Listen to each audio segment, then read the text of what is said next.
Қымбатты балалар, бүгін мен өзімнің жүрек жарды тілегімді еліміздің барлық балаларына арнағым келеді.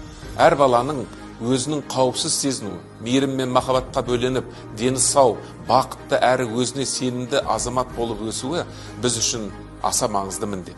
Сіздер еліміздің де, ата-аналарыңның да ең қымбат байлығысыздар. Сондықтан сіздердің болашақтарыңыздың жарқын болуы үшін біз бар күш-жігерімізді саламыз. Бүгінде мемлекет әрбір қазақстандық балаға жайлы әрі қауіпсіз ортада сапалы білім мен тәрбие беру үшін ауқымды жұмыстар атқаруда.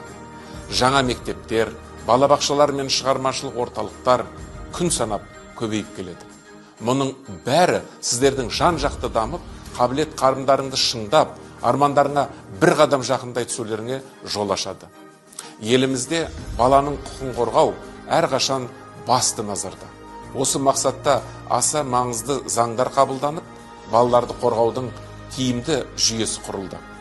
Сіздердің білім алуларыңыз, саулықтарыңыз, жайлы демалуларыңыз, сондай-ақ қамқорлықта болуларыңыз біздің басты міндетіміз. Бірақ ең маңыздысы сіздердің дауыстарыңды естіп, ойларыңа құлақ тұру.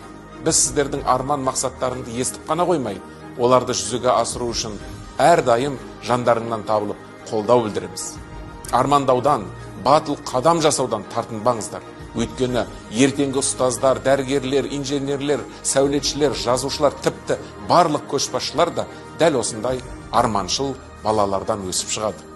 Сіздер тәуелсіз Қазақстанның болашағысыздар. Біз сіздермен әрдайым мақтанамыз. Балаларды қорғау күні құтты болсын.